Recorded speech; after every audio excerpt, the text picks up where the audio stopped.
are usually important to us right now. We operate a system that operates 24/7. It's almost unprecedented anywhere in the world. In fact, I'm not aware of anywhere else in the world that operates a system 24/7, 365 days a year. I was struck when I went to London when they talked about the service on Christmas Day, and I didn't realize they just closed the entire system. We don't do that in New York. We don't close any day. It just doesn't happen. Our challenge in being a user of our system on weekends, if you are a user of our system on weekends, you know this challenge. Our challenge is how to be able to communicate with people about what's going on. Now in other places, this is much easier. Again, just to take the London example, if the Jubilee line is not running in London, it's simply not running.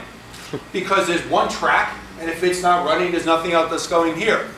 In New York, it's the 2 is running on the 1 track from this station to that station. You can take the 4 to get to Brooklyn, switch over to the 3, walk 2 blocks and get an out-of-system transfer, a new Metro card. You can continue your trip, and then we have a shuttle bus at the end of it to allow you to be able to do it over here. And in fact, that's usually beneficial to people because you watch people on weekends and they still want to do that, right? They're getting off and they still want to be able to use that system.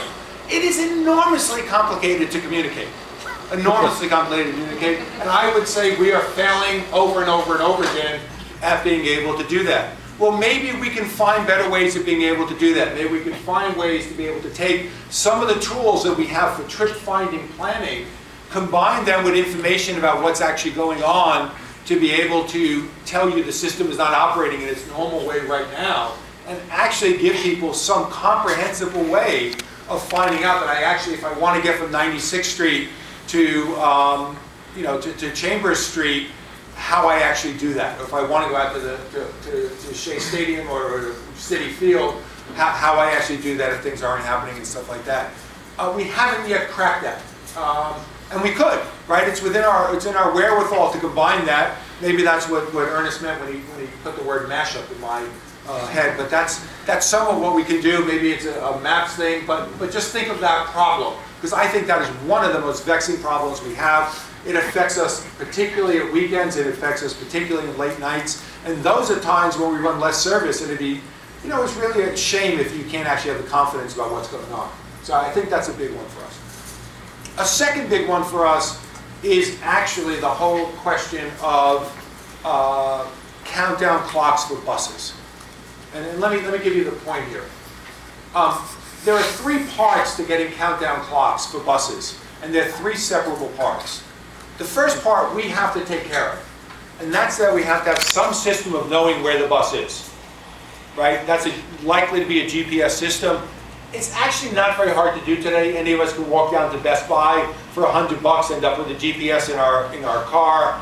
The devices that we're going to buy, which are going to be the new fare card readers for the bus system, will in fact have a GPS in them, much like our phones all have GPS in them right now. And so we'll be able to know where the bus is. That's not enough though, because steps 2 and steps 3 are where we're really going to need your help.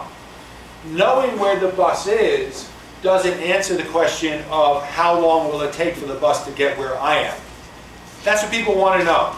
They don't just want to know that the bus is over at 14th Street and 8th Avenue. They want to know when the bus is going to get over to where I am right now. That's an algorithm, and it's a thought process, and it's a way of taking that data and shaping that data that we can use an awful lot of help with in the way that we're doing that.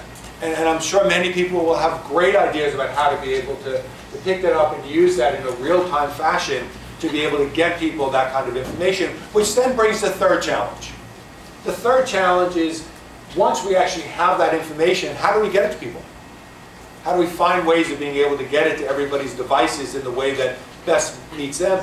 Recognizing that lots of people are using different devices that are out there right now. So there's no standardization of that. It will continue to evolve. It will continue to change.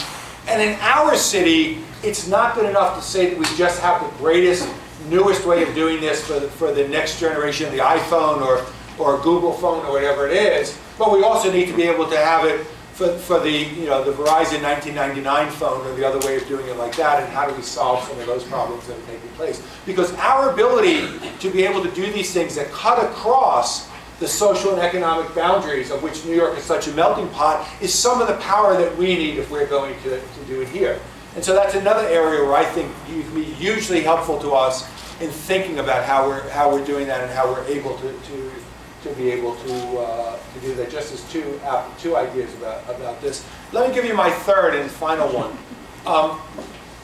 I mentioned before that we're moving forward on a new smart card-based system, and there's a point here that I think we need to conceptualize even further than we have. And again, I think people may have an ability to be able to help us to do this, which is there is in many ways no difference to the way that a smart card system is working, to the way a magnetic card system is working, to the way tokens worked before.